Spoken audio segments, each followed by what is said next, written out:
Today we are going to see with a comparison of conservative and non-conservative forces. Okay, so what is a conservative force? Is the work done is independent of the path. Okay, so it does not depend on the path. Whatever path it takes, the work done does not depend on the path. Here, the work done depends upon the path. Okay, then work done in a round trip is zero. Suppose if the particle is moving in a round, then the work done is considered to be zero. Here, the work done in a round trip is not zero because it is a non-conservative force. So, it is not zero. Okay. And here, the total energy remains constant. The total energy is sum of the kinetic as well as the potential energy.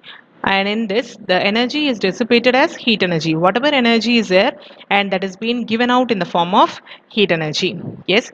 Then next one is the work done is completely recoverable. So recoverable is it can come to its starting, whatever it is, it can come to the beginning point. But here the work done is not completely recoverable. So it changes its state when the work is being done. Okay, then here the work is sorry force is negative gradient of potential, so we can say that F is equal to minus negative gradient of potential, so that is being given by dv divided by dx. Okay, so F is equal to minus dv divided by dx. Here no such relation exist. So this is a comparison of conservative and non-conservative forces. Okay, work done in an independent path. Work done is independent of the path.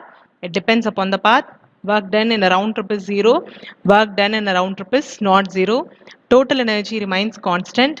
Energy is dissipated as heat energy. Work done is completely recoverable. It is not completely recoverable. Force is a negative gradient of potential energy. Here, no such relation exists. Clear?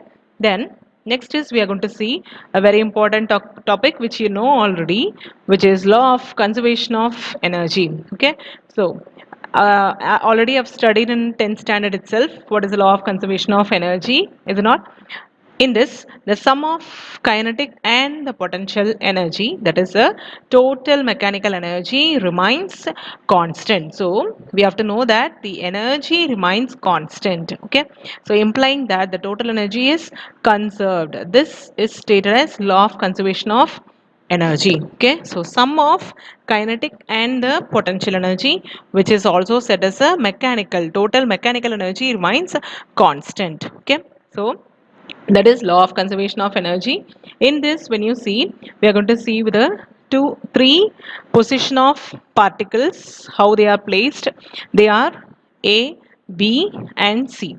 Let us consider that the particle A is at a height h from the ground. Okay, so from the ground the particle is at a height h, and the distance between the A and B, we are considering it as y, and between B and C, because this is a full distance minus this, that gives h minus y. So distance between B and C is h minus y. So when you see in this, whenever the particle is at any height, there exists potential energy. Okay, whenever the particle is at any height, so here we are having with the potential energy, but here the particle is not moving, and so the kinetic energy is equal to 0.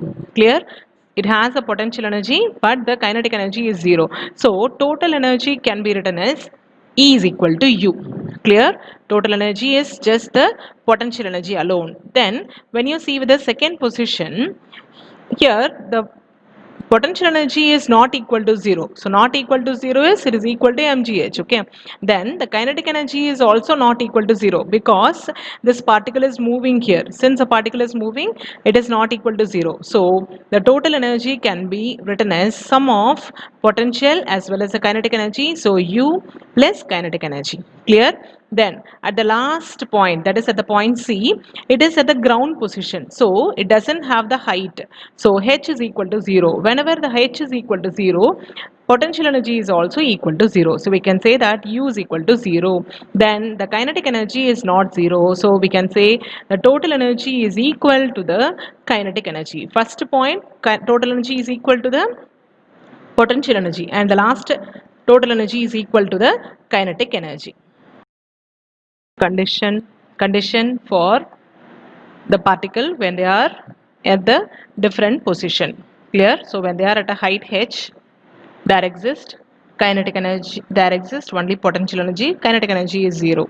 Okay, then when they are moving and it is at a height, there is also potential as well as a kinetic energy, but when they are at the 0 position, there is no potential energy, only kinetic energy is there. Okay, so this is the law of conservation of energy. So we have the statement here, law of conservation of energy states that energy can neither be created nor be destroyed, but it can be transformed from one form to another, but the total energy remains constant. This is the statement which you know already, is it not? So energy can neither be created nor be destroyed. It can be transformed from one form to other. So it can transform from one form to other, but the total energy remains constant. Clear? So this is about law of conservation of energy. Okay, thank you.